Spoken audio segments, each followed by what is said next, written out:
One of the beautiful things that one gets from Carthusian spirituality is their deep appreciation of silence. In fact, St. Bruno says in his admonitions or rules to the brothers that it is an act of charity to keep silence. It is an act of charity because we have to guard the silence of those around us. If I spew garbage from my heart, from my mind, from my tongue, this affects another man's peace, another woman's peace. If I keep silence, especially an interior, not a forced silence, it's an act of charity. Because it's in the silence as well that we taste God, we experience God beyond ideas, fundamentalist exclamation marks. As important as some of those exclamation marks can be, I talked in a previous video about the holistic mind, the holistic theologian who map makes with the left brain, studies the word and theology with the left brain, but experiences God with the right brain, intuitively, in silence, in prayer. Silence, says St. Bruno, is a listening.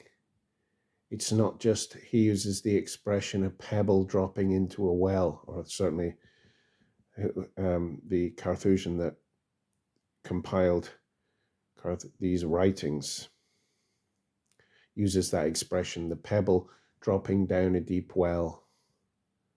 There's a form of silence in that, but it's inert. Rather, the silence of a Christian is a listening ear, listening for the still small voice of God, not necessarily big lectures, big ideas,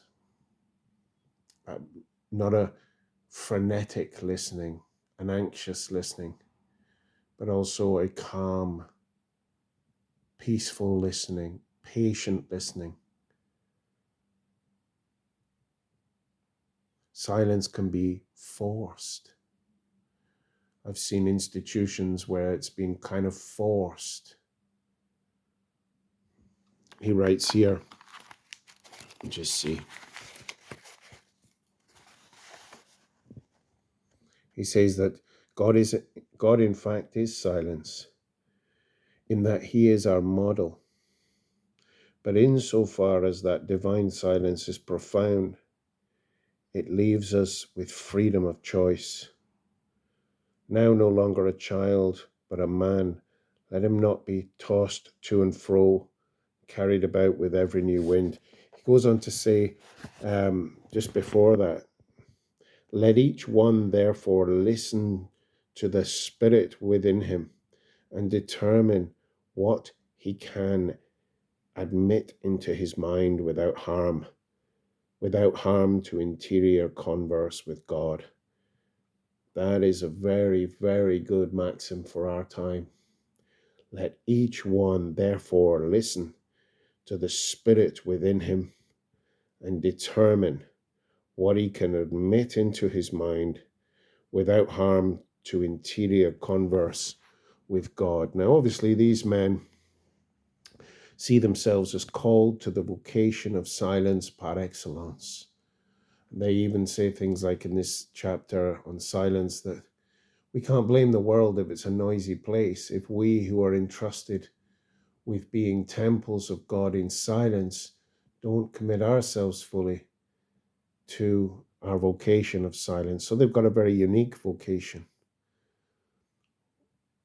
But you're right, all of us Christians, all of us truth seekers have the vocation of silence too, to have that something about us that's not just ideas and philosophies and exclamation marks, as Amos Oz puts it, that we're not just fundamentalists throwing more noise around, either on YouTube or on in our workplace or in our home or in our churches.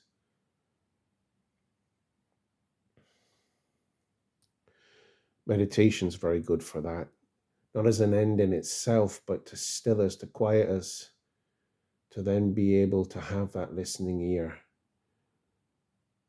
and that calm prayer, centered prayer.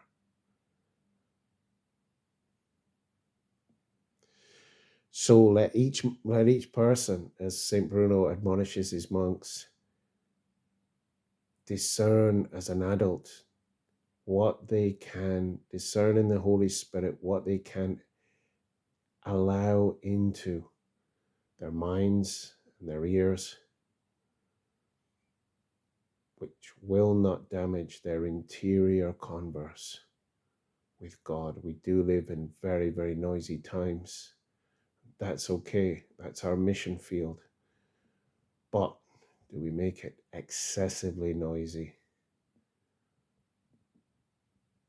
Unnecessarily noisy? Forgive me for disturbing your peace with another video.